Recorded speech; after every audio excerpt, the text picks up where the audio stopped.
We're set to go racing for the third and final time this weekend. The Bet Easy Darwin Triple Crown. Race number 3. Gorgeous conditions in Darwin, and it is a great initial jump by Whincup, but the secondary portion of the start was beautiful for McLaughlin. He offers up a challenge, and they cross over on the one down to turn 1, and he gets it in there in position ahead of Whincup. Mostert glides up into 3rd spot. Coulthard on the outside in 4th position. He's got a great battle going with Shane. Mostert did a great job, Neil. That was a great start of the lead competitors. He got it across to the inside, was able to get across the front of Van Gisbergen.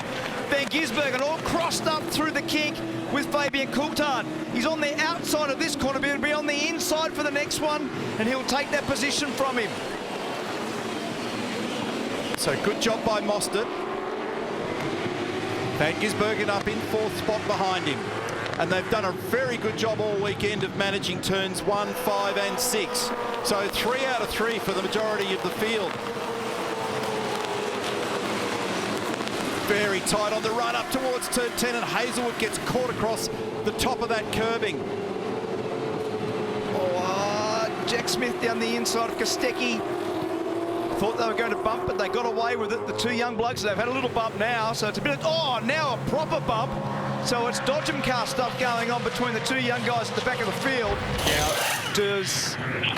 Yeah, they do. They only rears. Oh, here we go. Oh, well done, Fabian Coulthard. That was definitely going to be contact. So he had to stop the car to avoid the contact. Now, close. Has he done that without making contact with anybody? That is unbelievable. I've heard him trying to merge onto the freeway. How was that? He's got there between Percat and Mostert with no room. That was beautifully done. That might have looked worse than it was. Look at this as Anton makes Cam Waters go the long way. Covers him off down the inside, and now Cam tries to get up the inside and does. Shove it down there nicely, gives him one on the way through. Down one side. Down the right side. So again, different strategies for the 2 key teams. Shell V-Power Racing doing the working side of the car, and we saw Red Bull do the rear of the car. I didn't see what they did with Shane's car because I was watching the left side of the screen. Did you catch what they do? It was rears on 97. Here we go. He might grab him here. He's got momentum, Whincup, and he's going to cover down the inside, but Jamie sidesteps him and grabs him for the lead. That's the undercut. Winterbottom is on screen. And he's our leader. Couldn't quite pick up that chat in the background. He's got a 9.7 second lead in the Urban Tools entry. 31 seconds to transit the lane, plus the stationary time. They're standing by Team 18. Right side only. And they're not new. Okay, go. That must have been new hard ones or set-up ones or whatever. They were all fresh. Sorry. Whincup is the leader.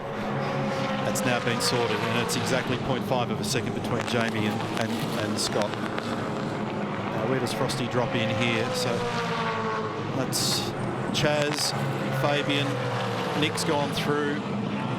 Jack LeBrock will go through. He might be able to hold off in front of David Reynolds here. Frosty's done a lot of racing at this location, so he knows to cover down the inside. It's his 17th event in Darwin. And he just manages to squeak by, and David recognised the importance of trying to get their margin. 1.9 seconds between Whincup and McLaughlin. Jamie's done a beautiful job of managing this race, and he's only got half a lap to go for what will become his 2nd victory of 2020. Mark made the point earlier in the call about the turnaround from the damage that was done at turn 7 earlier in the weekend and the repair. So terrific performance to be able to do that. And in the end, McLaughlin didn't have a response. The crazy thing for me is just looking at lap speed, even at the back end of the race, with everybody well and truly having used all of their tyres, still tremendous consistency all the way through to the end. Out of the final corner for the last time, and Jamie Whincup, car number 88, the Red Bull Holden Racing Team, he picks up his 120th Supercar victory in Darwin. Yes, mate. Well done. That was a beautiful drive, mate. Under pressure the whole way. That was awesome. Thank you, mate. That's a great recovery from the start of the weekend, mate. That's what Hardwood does. Well done. Thank you. All of the things that Dave Couchy said are spot on. So it was a huge recovery. Beautiful drive. 100 points. So it does show what track position does, Croppo, because I think in terms of ultimate pace, Scott probably had his measure, but parked in behind, not able to get by. No, and he was threatening early on, but because he was so close for so many laps, you've got to overwork the tyre to be able to get it done. Let's check out those race results for you for our 15th race of the championship season. Whincup over McLaughlin, and pretty decent margin at the end, 2.1 seconds. Shane Van Gisbergen, 14 seconds adrift from the lead in third. There's your podium, and then it's Mostert, Coulthard, followed by Percat, Winterbottom, LeBrock, Reynolds, Kelly, and just outside, Waters in 11th. Holdsworth, Jacobs, Kostecki and Smith. Nice work this weekend by Smith. And then Heimgartner, Courtney, Jones, Forward, Hazelwood, who had decent tyre quality for the last race, but too many problems earlier in the weekend.